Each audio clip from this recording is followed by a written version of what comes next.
Get ready, because when God steps into the battlefield, the enemy has no choice but to retreat. Ladies and gentlemen, brothers and sisters, sons and daughters, hear me today. There are moments in life when the war isn't loud, the struggle isn't visible, and the opposition isn't obvious. Sometimes the greatest battles are the ones nobody sees, the ones fought in the dark, the ones waged behind the veil of your own silence. And yet God says, hold your peace. Not because the storm isn't real, not because the pressure isn't heavy, not because the enemy isn't fierce, but because Yoguyoti is already fighting the battle you can't see. I came to declare to somebody today, stop losing sleep over a fight that's not even yours. Stop stressing over a war God has already stepped into. Stop rehearsing the pain of a struggle God has already conquered. You may not see the movement, but heaven is in motion. You may not hear the footsteps, but the armies of the Lord are marching. You may not understand the delay, but the victory is already being written in your favor. So today, lift your head, steady your heart, and square your shoulders. Because the God who parted the Red Sea, the God who shut the mouth of lions, the God who breaks chains, no human hand can break. Teat God is handling your hidden battle. All he needs from you is one thing: hold your peace, because when God fights, he never loses. Are you ready? Let's go deeper into this word. God does his greatest work in battles you never see. When you walk with God, you must learn to trust movements you cannot track, victories you cannot measure, and breakthroughs that don't come with fireworks or fanfare. Some of the most powerful miracles God performs happen in silence, in secrecy, behind the scenes where your eyes cannot look and your hands cannot reach. You look at your life and think nothing is changing, nothing is shifting, nothing is improving. But what you don't realize is that God has been moving mountains you didn't even know were in your path.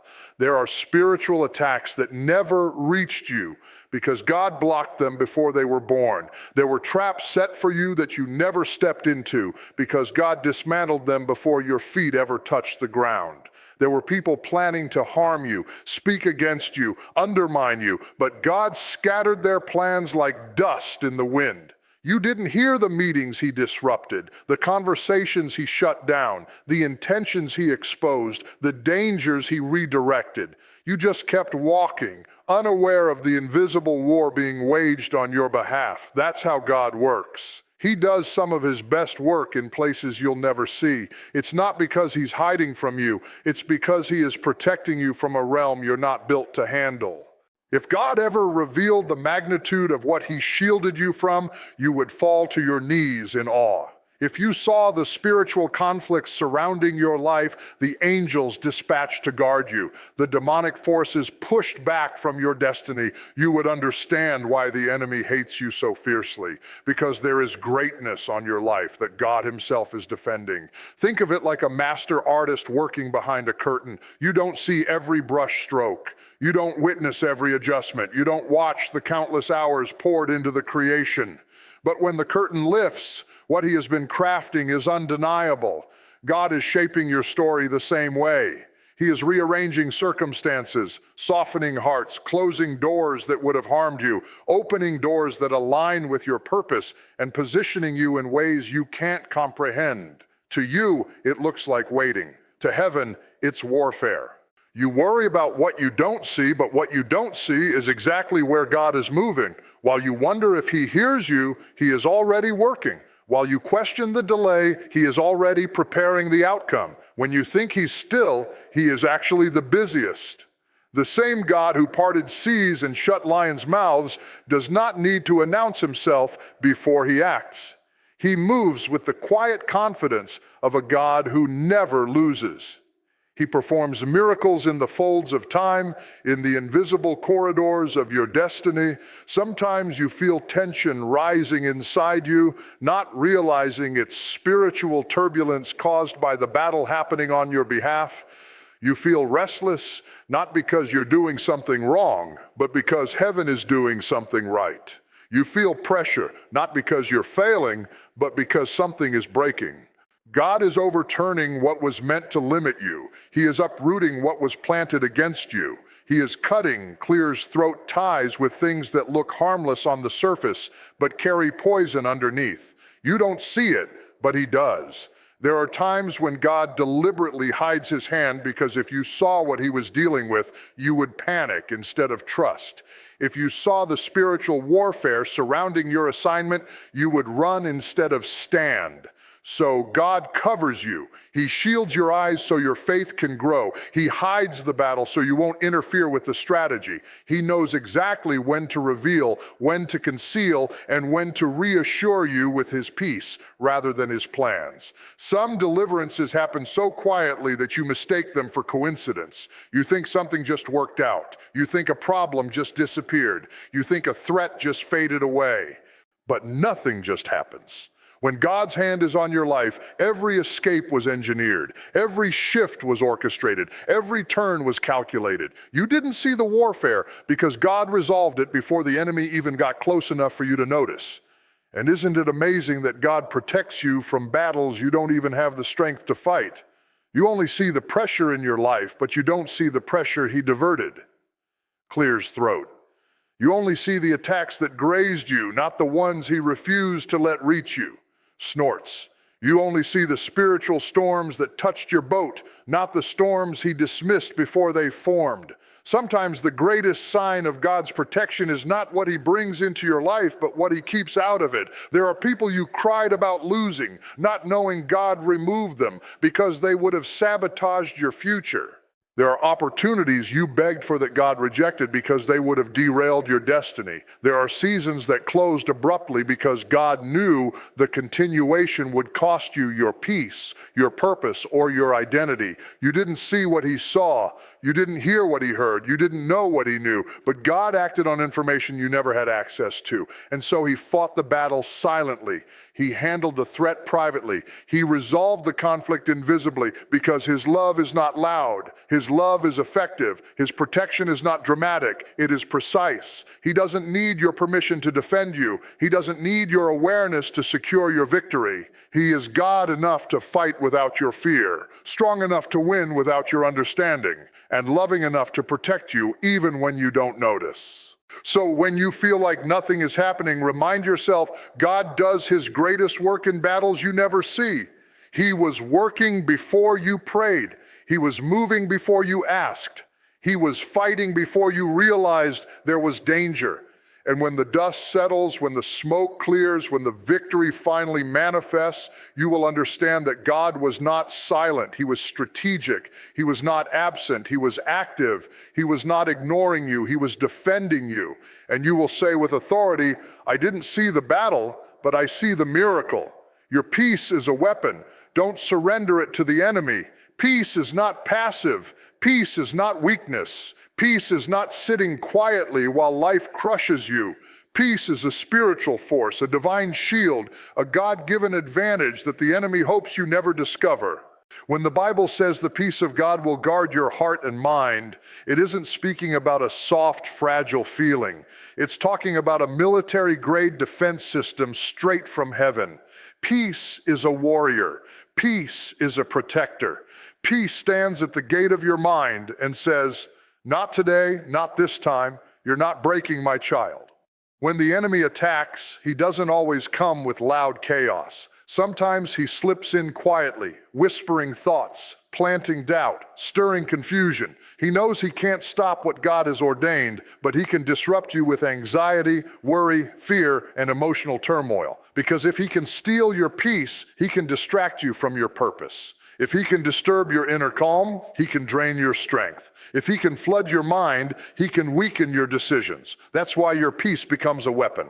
It's your ability to stay unmoved in the middle of a storm, grounded when everything is shaking, steady when everything is uncertain.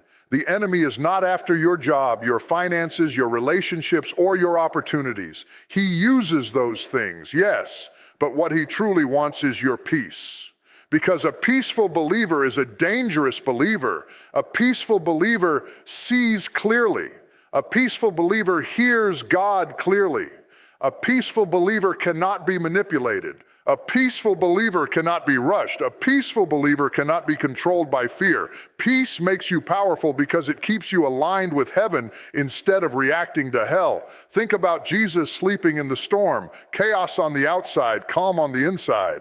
The disciples panicked, but Jesus slept. Not because the storm wasn't real, but because his peace was greater than the winds beating against the boat. That is what peace does. It gives you authority over situations that should have broken you. It gives you the audacity to rest when others would run. It gives you stability when circumstances try to shake you apart. The enemy hates that kind of stability.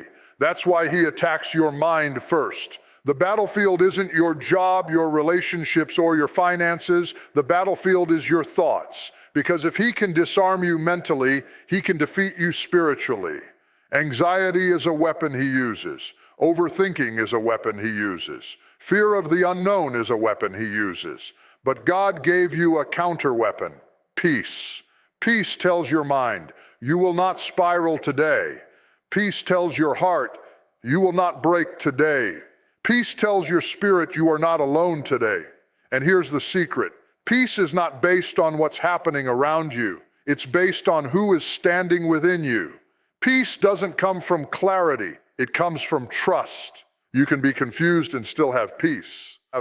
You can be in transition and still have peace. You can be waiting and still have peace and sighs, because peace is rooted in the truth that God is in control.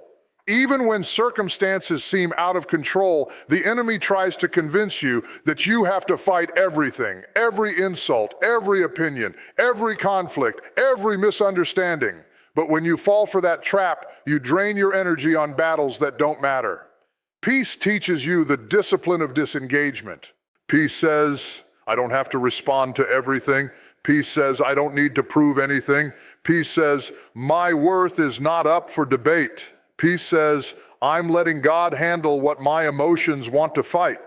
Sometimes your greatest spiritual warfare is simply choosing not to react, not to retaliate, not to run your mouth, not to match their energy, not to entertain chaos, not to pick up every battle thrown your way. That isn't weakness, that's wisdom.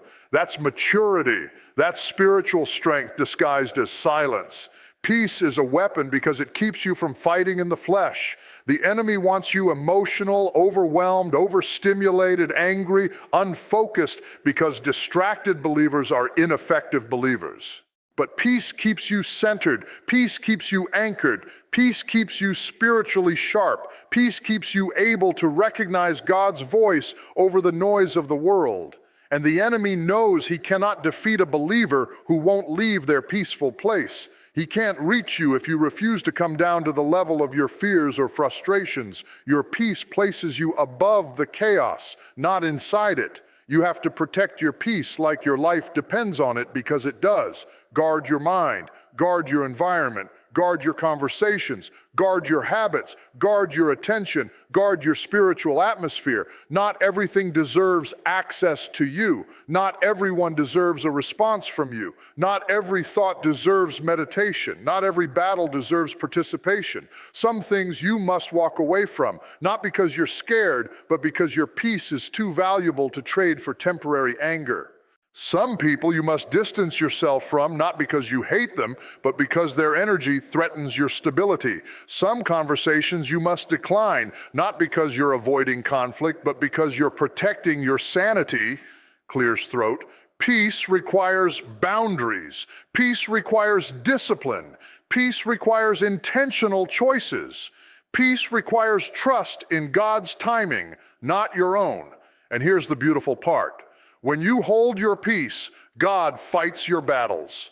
The moment you refuse to engage in the flesh, heaven begins engaging in the spirit. When you stay calm, you give God room to act. When you refuse to fight vindictively, you position yourself to receive victory divinely. When you hold your peace, you shift from self-defense to God defense. Peace is not the absence of problems. It's the presence of God in the middle of them. Peace says, I refuse to be shaken. Clears throat. Peace says, my destiny is not in danger. Peace says, God is handling what I can't control. Peace says, this storm will not break me. It will reveal the strength of the one who stands with me. So never surrender your peace to the enemy, not through panic, not through fear, not through emotional reactions, not through worry, not through doubt, not through insecurity. Your peace is not up for negotiation. Your peace is not a tool for the enemy to play with. Your peace is not weak. It is warfare. Stand in it, guard it, protect it, fight for it, because as long as you have your peace, the enemy cannot defeat you. Silence is not weakness, it's spiritual strategy. Clears throat. There are moments in life when God will tell you to be still, not because you are powerless, but because He is positioning you. Silence is not the absence of strength. It is the presence of discipline. It is the refusal to let the enemy bait you into battles that do not align with your destiny. The world teaches you that strength is loud. Strength is aggressive. Strength always speaks, always reacts, always claps back. But the kingdom teaches you something different. Sometimes the loudest authority is expressed through silence.